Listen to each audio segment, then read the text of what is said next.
Halo Sobat Pembelajar, selamat datang di video edukasi kami tentang perbedaan kurikulum K13 dan kurikulum Merdeka. Tujuan pembelajaran kita kali ini yang pertama memahami perbedaan konsep inti, yang kedua struktur pembelajaran, yang ketiga asesmen, yang keempat peran guru, dan yang kelima implementasi proyek profil pelajar Pancasila. Untuk mengetahuinya lebih lanjut, yuk kita simak video berikut ini. Selamat menyaksikan. Sebelum kita masuk lebih jauh terkait perencanaan dan juga pengembangan kurikulum, kita harus tahu terlebih dahulu terkait apa itu kurikulum. Jadi, menurut teman-teman, apa itu kurikulum? Nah, kurikulum adalah seperangkat rencana ataupun pengaturan mengenai tujuan, isi, dan juga bahan pelajaran, serta cara yang digunakan sebagai pedoman penyelenggaraan kegiatan pembelajaran untuk mencapai tujuan pendidikan tertentu.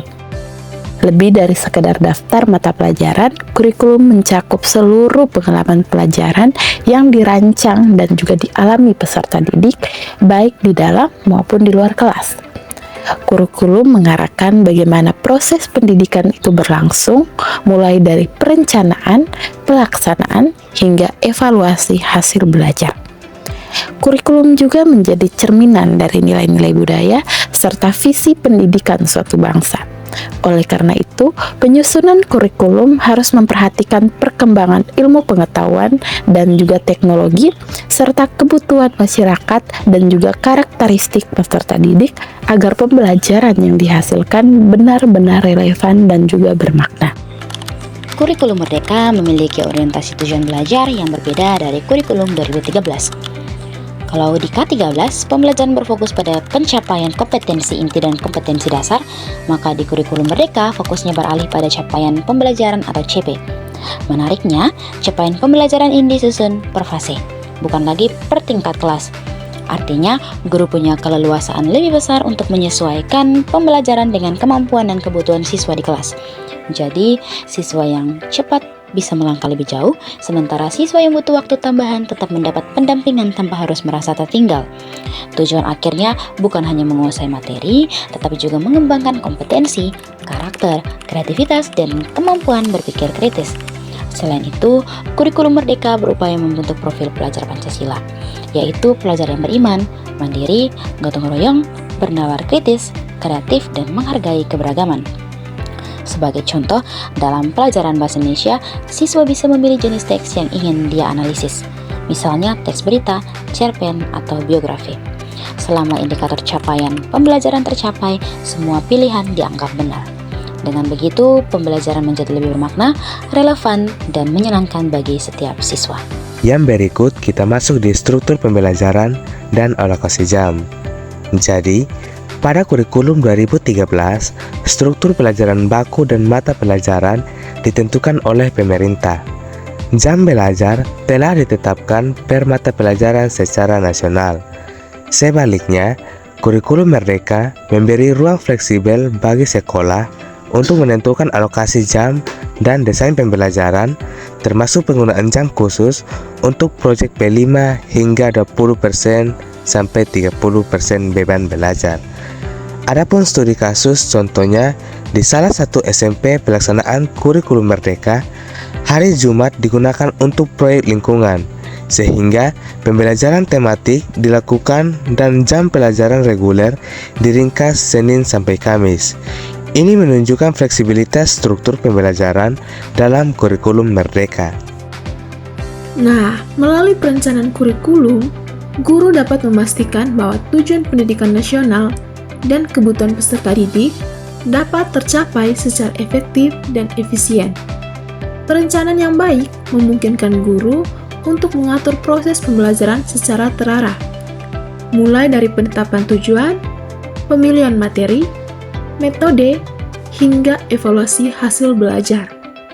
Selain itu, perencanaan kurikulum membantu guru menyesuaikan kegiatan belajar dengan kondisi nyata di lapangan, seperti kemampuan siswa, ketersediaan sumber belajar, dan lingkungan sekolah. Dengan demikian, proses pembelajaran tidak hanya berorientasi pada pencapaian nilai, tetapi juga pada pengembangan karakter, kreativitas, dan keterampilan peserta didik agar siap menghadapi tantangan global. Baik, yang berikut kita masuk pada faktor yang mempengaruhi pengembangan kurikulum. Nah, ada 3 faktor utama yang mempengaruhi pengembangan kurikulum. Yang pertama, perkembangan iptek. Kemajuan ilmu pengetahuan dan teknologi menuntut kurikulum yang selalu diperbarui.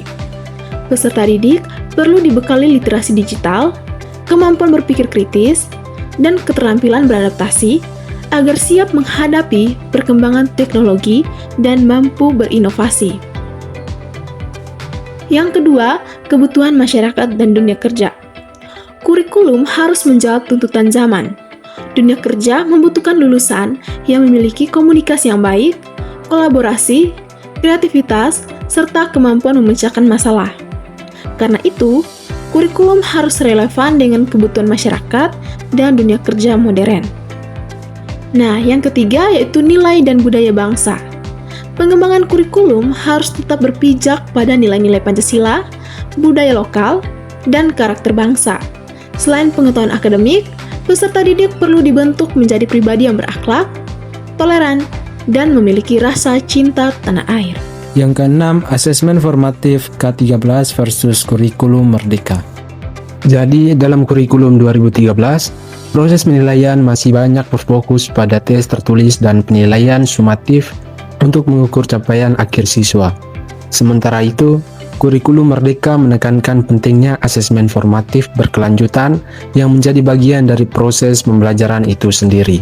Bentuk asesmen formatif ini dapat berupa portofolio, rubrik, observasi, refleksi, maupun presentasi yang membantu guru memahami perkembangan belajar siswa secara lebih menyeluruh. Sebagai contoh, setelah mempelajari materi IPA tentang ekosistem, siswa diminta untuk menulis refleksi mengenai pemahaman mereka terhadap topik tersebut.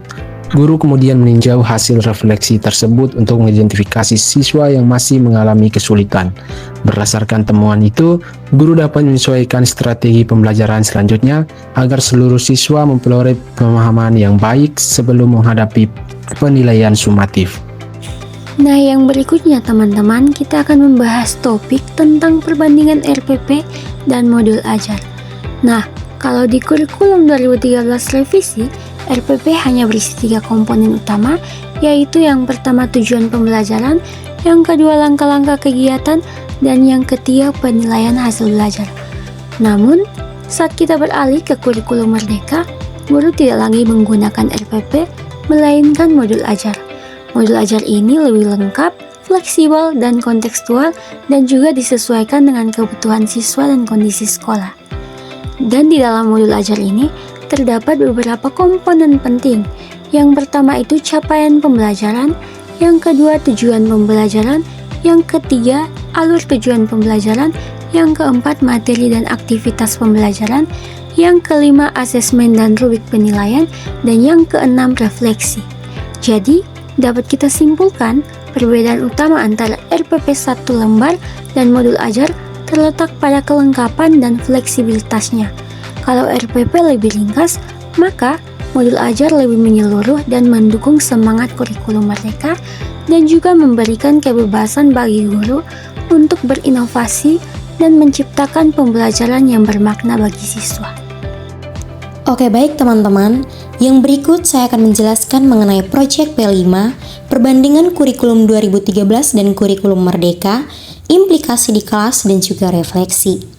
Nah, jadi teman-teman, Proyek P5 atau Proyek Penguatan Profil Pelajar Pancasila bertujuan untuk membentuk pelajar yang kreatif, mandiri, kritis, beriman, berkarakter, dan siap menghadapi tantangan global.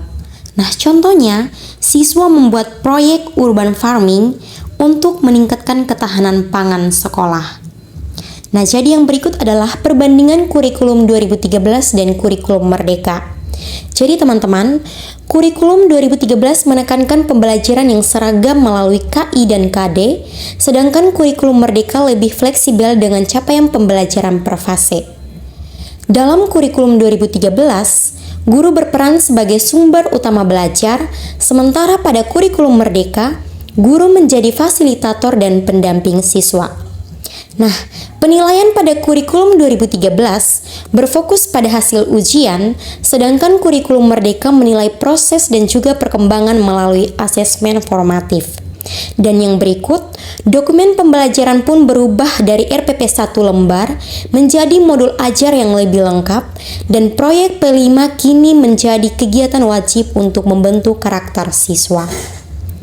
Nah, yang berikut adalah implikasi di kelas, yang dimana implikasi di kelas ini dapat membantu pembelajaran lebih personal dan berpusat pada siswa.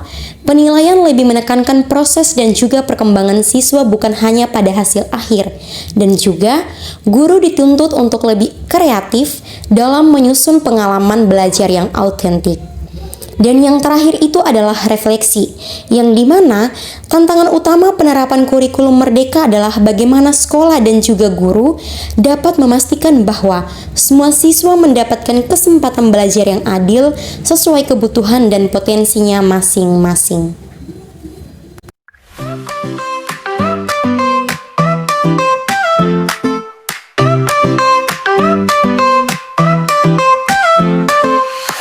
Around and silly days, funny pranks in many ways, laughing loud and feeling free, crazy joy for you and me.